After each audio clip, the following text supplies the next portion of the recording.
Good evening po mga kalinga. Panibagong reaction video na naman po ang inyong matutunghayan sa gabing ito. At ngayon ang ating re-reactionan po mga kalingap ay ang charity works po ni Roel of Malalag. Update po ito sa bahay po ni Erica.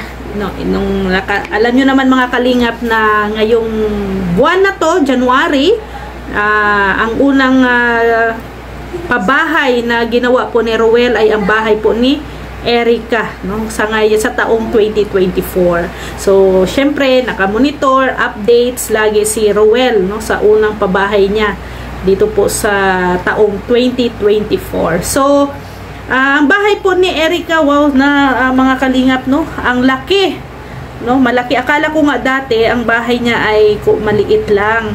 Nung inayos na pala ay malaki-laki din, ano, yung bahay ni Erica. No, at ano pa ang malaki yung mga bintana, no, laki ng mga bintana, grabe. Oh, so then may may 2 kwarto kasya sa mag-anak, no. So magaling, no. Ang plano sana nito ni Roel ay only renovation lang, no, ayusin. Pero sa pag-aayos mga kalingap, yan nga daw yung sabi nila na mas okay pa daw na magpatayo ka ng bagong bahay kaysa renovation.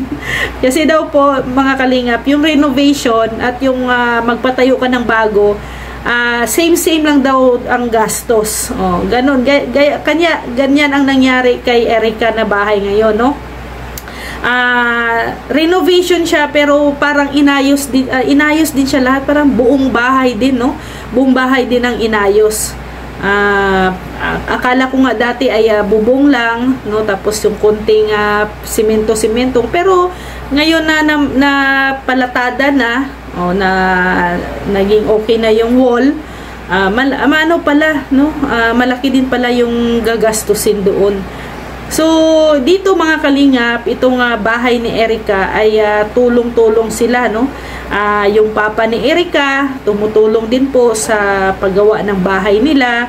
Then ito din po si Erica ay tumutulong din, no. Siyempre yung makakaya niya lang na trabaho. So ang kagandahan nito mga kalingap, no, ang bahay nila ay nilagyan ni Roel ng dirty kitchen. No, mas maganda naman talaga na yung bahay ay mayroong dirty kitchen, kasi if ever na halimbawa gumamit sila ng kahoy or uling, no, doon sa likod, at least yung bahay nila ay medyo hindi mausok, hindi mangingitim, or hindi mangangamoy, no, sa loob. So, mas maganda kung separate talaga ang dirty kitchen. So doon, no, ang plano ni Roel doon sa likod, katabi ng CR. So doon may parang extension ang nangyari. So malaki talaga ang improvement ng bahay nila mga kalingap, no. Dati makikita natin na parang ang liit, no, liit tingnan, pero nung inayos ay malaki na. At sa labas, no, sa labas ng bahay, pag nakita mo ang kabuuan, no, mo na talaga na as in bahay na talaga siya tingnan. Maganda yan pag napinturahan na, no, nalagyan na ng bintana, nalagyan na ng pintuan, tapos may pintura, may kisamisos. Ang ganda po talaga ng magiging resulta ng bahay na ito ni Erica, no. So si Erica din, no, malaki na ang improvement ni Erica, no. Dati ay medyo stress si Erica, pero ngayon, no, kita nyo na sa mukha ni Erica na masaya na, umaaura na yung mukha ni Erica, parang nagkaroon na ng liwanag, no, ang kanyang mukha. Syempre pangarap niya dati na maayos ang kanilang bahay, ayan na, ngayon ay natutupad na, no, nasa tuparan na, naaayos na ang kanilang bahay. At nagkaroon na din ng syempre magandang improvement yung buhay nila. Mayroon ng tumutulong din sa kanila kahit papano, no. So ang sipag, no, masipag si Erica.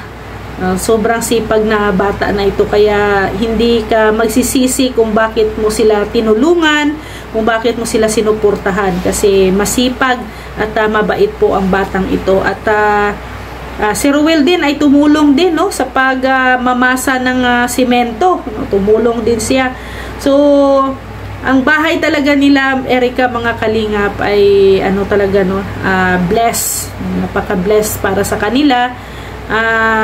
Pero no, sana ay darating yung araw na magiging sa kanila na talaga yun, no. Pero sa rinig ko yun, yung sabi naman ng kanyang lola na sa kanila naman na yun, no, ibibigay naman daw ng lola doon yun sa kanila. So wala nang magiging problema doon. So ang pamilya po ni Erica, laking pasasalamat sa lahat ng mga tumulong, lahat ng mga biyaya na natanggap po nila. Sa laking salamat nila kay Ruel, sa mga sponsors na tumutulong sa kanila. So, kung hindi din, at saka ano din, nagpapasalamat din sila kay Kuya Mario. Hindi din nila nakakalimutan si Mario's vlog. Kasi kung hindi din dahil kay Kuya Mario, no, hindi din sila madidiscover at hindi din sila matutulungan. So, itong pamilyang itong mga kalingap ay kailangan din po talaga nila ng tulong, kagaya ng iba. Kasi po ay kung makita natin ang kanilang kalagayan, isa sila sa mga deserving din po na tutulungan. Lalo na si Erica na estudyante, no? At nagsusumikap sa buhay para makapagtapos lang, no, sa kanyang pag-aaral. So, bilang ate, no, si ate, panganay kasi si Erica, so parang ano niya na, no, minsan pasan-pasan niya na din yung problema ng kanilang pamilya, lalo na noon na taghirap talaga.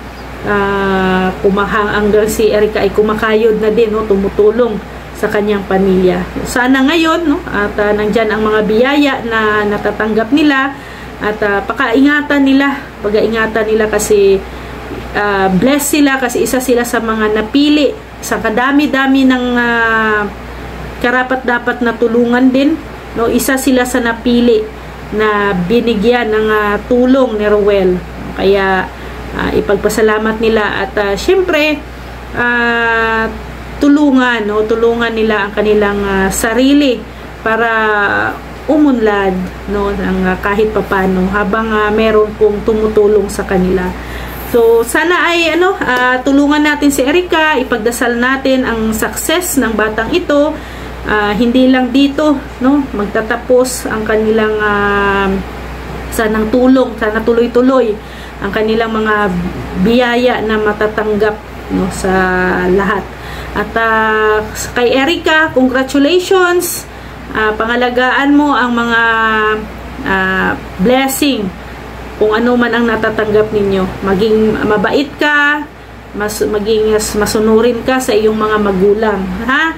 So, ito mga kalingap, kung hindi nyo pa napanood ito sa video ni Ruel of Malalag, puntahan nyo lang po ang buong detalye. Puntahan nyo po ang channel ni Ruel of Malalag, doon makikita nyo yung buong detalye ng video na ito. At maraming salamat po sa lahat ng mga tumutulong, sa inyong busilak na puso, no, sa pagtulong. At thank you kay Kuya Val Santos Matubang, Ate Edna Vlogs, Kalinga Prab, Ruel of Malalag, and Rachel Morales Vlogs. At please, suportahan nyo din po ang inyong abang lingkod, Rhea Olarte, kasama po ang ating deputy dito sa Davao del Sur, Mick Agnes Vlog, kasama sila Kalingap Awi, Kalingap Angeli, Kalingap Baby Girl, Kalingap Dodo, Bila Ayop, Rachel TV, and Rex Vlog. Maraming salamat po mga kalingap. See you tomorrow. God bless everyone. Bye-bye po!